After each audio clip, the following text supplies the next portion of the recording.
and thanks for watching. You're now tuned in with me, Sandy Laborde. We have several interesting topics that we're going to cover today, but first thing first, we're going to talk about luxurious properties in Haiti. Do we really need luxurious hotels in Haiti? A lot of people are asking that question. Well, first off, there hasn't been a chain of hotels in Haiti for about 15 years or so now. The last property that was there was the Holiday Inn. Just recently, Best Western reinstated or brought the chain of hotels back to Haiti, and they also have their most elite property, Best Western Premier. This property took $15 million for them to build and put into Haiti, so it's definitely one of the most elite. And then a lot of people know a lot of other property that are extremely popular. You have the Royal Oasis, which is popular. A lot of professionals go there. And then you have right next door to Royal Oasis, the El Rancho property, which is also very popular. But what's important about these properties is that they're the most prestigious. So they have a lot of people talking about, do we really need them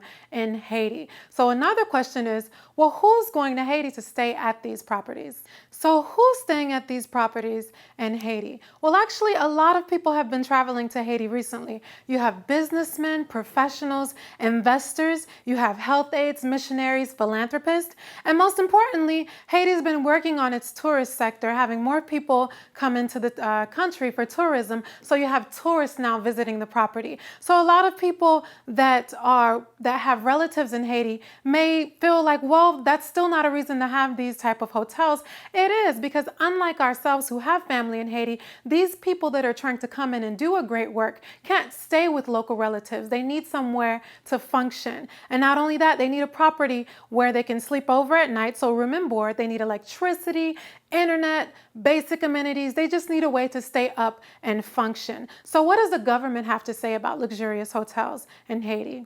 Well, the government thinks it's a great idea. I mean, as far as the economy, it's definitely going to grow things in the long run, and they're extremely excited about how it's going to help develop the country. The locals, on the other hand, feel a little bit different. They're saying, well, these properties are standing here, multi-million-dollar properties, and we're right next door living in tents and are still in poverty. Not only that, we don't have access to basic amenities, water, light, food on a regular basis. So they feel that, you know what, it's kind of unfair that luxurious property is right next door and then we don't have access to that. The locals are also saying they're not using the locals to work at these properties. They're bringing in some of the top, most educated students in Haiti and some international, where you have people that are there locally that need jobs and they're not pulling them to do the work. Well, if you remember back in 2010, the year of the earthquake, Obama got together with Bill and Bush and started a new organization for them that would solely focus on rebuilding Haiti and its future.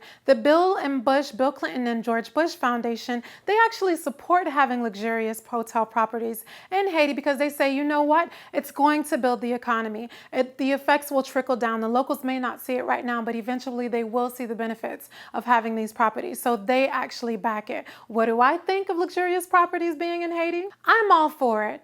Commercializing Haiti to some degree, I think, is a great idea. They need something to stand on. Investments are always beneficial. Now, as far as the locals, they do have to establish some way to keep themselves in the cut for the piece of the pie. They have to stay involved, speak to the government, and make sure they're going to benefit as well. Of course, it's not going to happen overnight, but as long as their voice is being heard and they're being considered, they'll always be included. As far as the jobs that they're not getting, I mean, they need to build some type of workforce where maybe the government or the hotels themselves can create a program for locals to teach them about hospitality. So when they have the room or the chance, they can actually recruit locals to come and work at the properties. So overall, I feel Haiti does deserve the chance to have luxurious properties. Why not? Every other country does. And you should have these accommodations to accommodate all kinds of guests that are coming in from all over the world. So I say yes to luxurious properties or hotels in Haiti.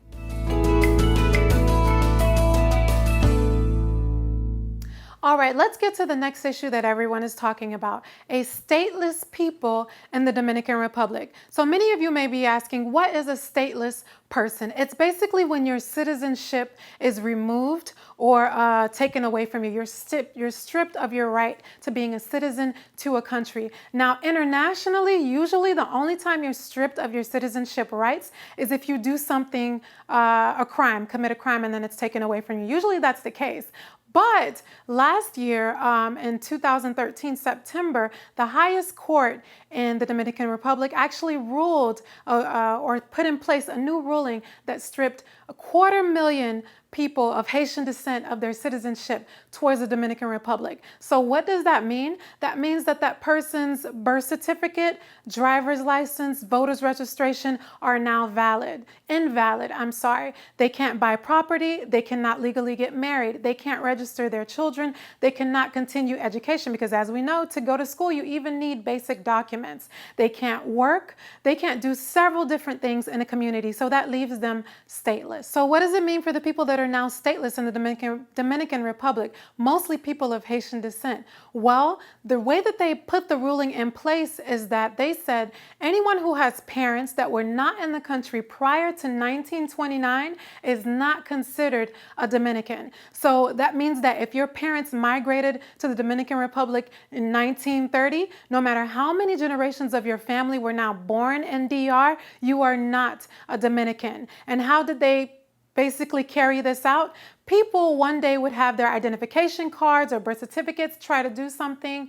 The government would say, well, we have to look into something, something's wrong. And then later on, the person would be re-registered as a Haitian. So even though they were born in the Dominican Republic, they would change it in the system so that it now shows that they are Haitian. Now, for someone in this position, that's a very difficult position to be in because, one, you consider yourself a Dominican because that's where you were born, and two, you're now being titled or given a nationality completely that you really don't relate to or are kind of foreign to. So that's a huge problem. But I'm sure listening to all this information, you may ask, well, where is all this controversy coming from? Of course, you have to understand the history a little bit to see where it's coming from. A lot of people don't know that the Dominican Republic was occupied by Haiti from 1822 to 1844. Yes, that's 22 years that Haiti took care of the Dominican Republic. Now, a lot of Dominicans don't talk about it, and I'm pretty sure in the history classes, it isn't something that they're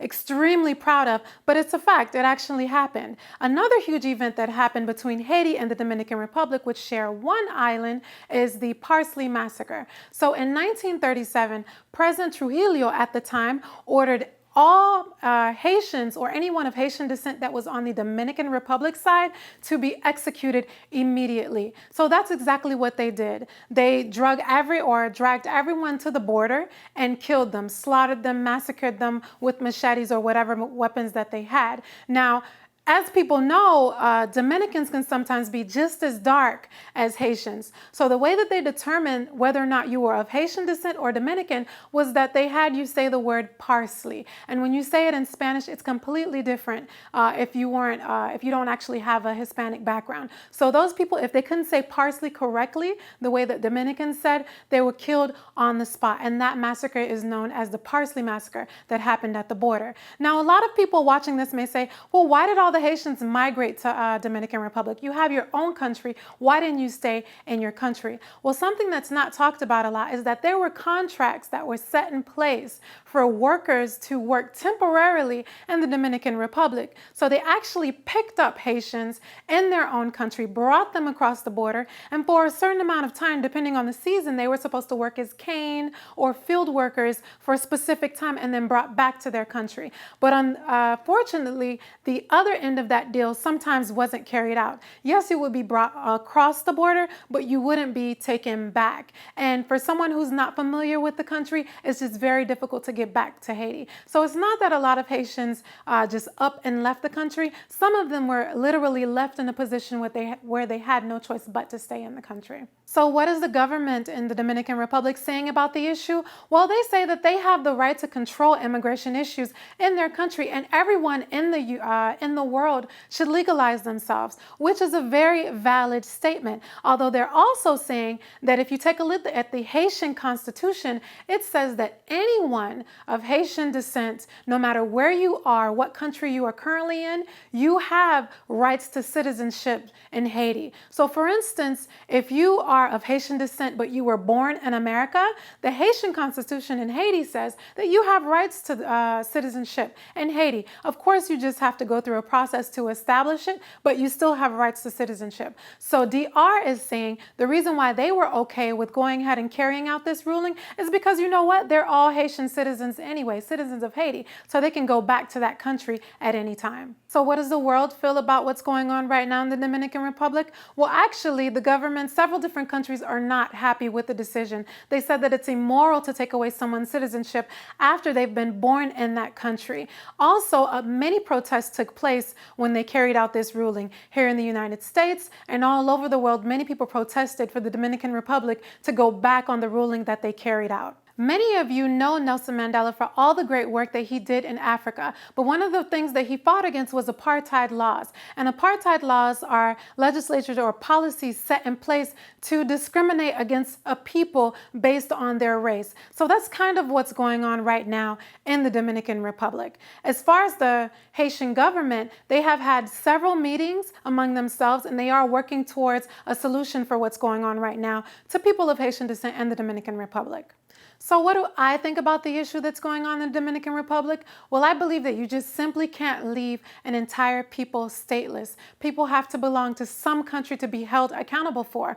One of the reasons why the Holocaust was successful and genocide is because they made sure the Jews were stateless. That way they can't be accounted for or taken care of. And that's what's going on right now, or the first step to someone basically having anything happen to them because they don't belong anywhere. Do I believe that this is only DR's fault? No, I do believe that Haiti has a responsibility in this issue too, and both governments need to come together. I mean, I can only imagine how this is affecting their economy in DR, because when you have a whole new group of people living in the country that automatically fall into the poverty line, and then you already have your poverty issues to deal with, I'm sure there's an imbalance, so I understand the issue. But ultimately, it needs to be reversed. These people, some of them are being deported back to Haiti, and imagine what the circumstances are looking like. They don't speak Creole, they don't speak French. They were born in a Spanish-speaking country, only know everything Dominican, so it doesn't even help to deport them back to Haiti. Hopefully a solution will come soon and they'll resolve everything that's going on right now. All right, let's get into the next topic. So we have UN peacekeepers that are leaving babies all around the world, and it's exactly what it sounds like. So if some of you don't know, UN peacekeepers are a form of military or soldiers. Usually they're in blue uniforms, and they're there to, I don't want to say enforce, but they're there to implement peace. Wherever there's chaos, they're there to create order. So you have UN peacekeepers that are going to be from all nationality and all cultures. Well, if you can remember, the United States of America was in Vietnam, and we left there in 1973. But one thing we left behind was a lot of babies, or a lot of baby mamas, in the thousands. The soldiers, UN peacekeepers specifically, and soldiers basically impregnated the women or fraternized with the woman and left them pregnant. It was a big issue, creating a big imbalance in their home there in Vietnam, because who was going to take care of these kids? So ultimately, the U.S. stood up to their responsibilities, and they created this visa type program for those babies so that they can come over to the United States. And they also put into place these homes where kids could be educated and taken care of financially because of the amount of people that were there. So is this going on in Haiti? It absolutely is. Even though Haiti is dealing with its own issues and own problems, the same thing is going on. And it's not just now, it's been happening for years. UN peacekeepers have been fraternizing with local Haitian women in Haiti. So why is it an issue now? Well, I'm not sure if they just have the resources or the means to address the issue now, but the women have lawyered up and they said that they need help taking care of these babies. So what do the officials feel about it? Well, actually, the peacekeepers are forbidden to fraternize with locals because there's a power imbalance between the both of them. I mean, you can only imagine one has money, shelter, food, can go home whenever they want, and then the other one is looking to have everything that the other side has. So it's unfair and it could be a dangerous situation for both. So it's forbidden. They're not supposed to fraternize with each other, and the soldiers know this. You may also ask yourself, well, why do the women keep putting themselves in this position? I mean, I can't speak on their behalf, but my opinion, I just feel like they're in a vulnerable situation, and maybe they just don't know any better. I mean, imagine living in a third world where you're in need of all kind of resources, and then all of a sudden someone comes along who can offer that to you on a regular basis. And not only that, but these peacekeepers sometimes stay in the countries for years. So you see the same person helping you in your village or in your town, walking by all the time. Of course you may become friendly, but you can also cross that line and develop feelings for each other as well. So what does the Haitian community have to say about what's going on? Well, they're saying that the situation simply isn't fair. If the father of the child was at least a Haitian person, there would also be a family present, or the family of the father, that could help the woman to take care of the child. But since the father is foreign, after that person leaves, it just leaves the woman in a state of distress. So they think that it's not fair. There's also a story of a Haitian individual, or a Haitian woman who was 16 years old at the time, dating a UN peacekeeper who was 35 years old. They actually cohabitated for about 3 years and had a daughter together, but after a period of time, he ended up having to leave the country. He did continue to send funds to the family, but simply couldn't keep up with taking care of them, so he basically disappeared altogether. So that just goes to show you, some of them are not even wanting to desert the woman, but they just have no means or no infrastructure to continue taking care of the family. In the beginning of this segment, I mentioned that the woman contacted a few lawyers to assist them in the situation. So what have the lawyers been doing? Basically, they put in place paternity tests, or establishing paternity with the courts, and those tests have been taken, and so far they've been able to determine that some of these babies, their fathers are foreign or are not of Haitian descent. So that's just one part. But what are they going to do with that information? You've already established a paternity, but the father may be living in a different country. There are currently no laws in the world where you can place a gentleman on child support in another country, or continue or basically enforce that father in the child's life. So Haiti, or the lawyers and the women in Haiti, are asking for those countries or those UN peacekeepers to be held accountable. How have the countries responded? Well, they have responded by saying, you know what, we would like to financially step up and assist. The women did decline a lump sum of money because they basically don't want to settle for the funds and want some type of connection or communication to the actual fathers to continue to hold them accountable. So some countries have answered and said, yes, we do want to help with the situation, but as of right now, it's still something that they're trying to work out.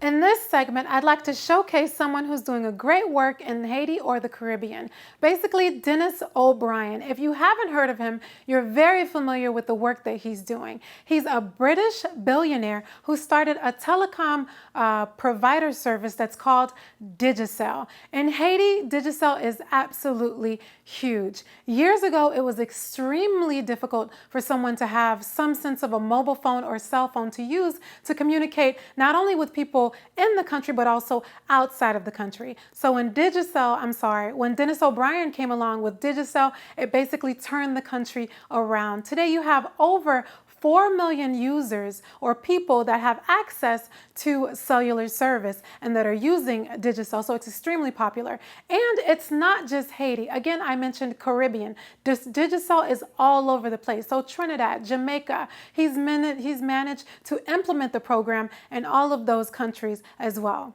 But what I love especially about Dennis O'Brien is the fact that he started a program called Entrepreneur of the Year in Haiti back in 2010. Now, this is where he grabs 24 special individuals all over the country who has created or founded some type of special business or item that can basically progress the country. And the person can be as young as they want. The last person to win this opportunity was actually 11 years old. So he takes these 24 individuals and sends sends them to the United States, Florida specifically, to the University of Miami. And they basically get to spend a lot of time with great individuals there studying and sharing information.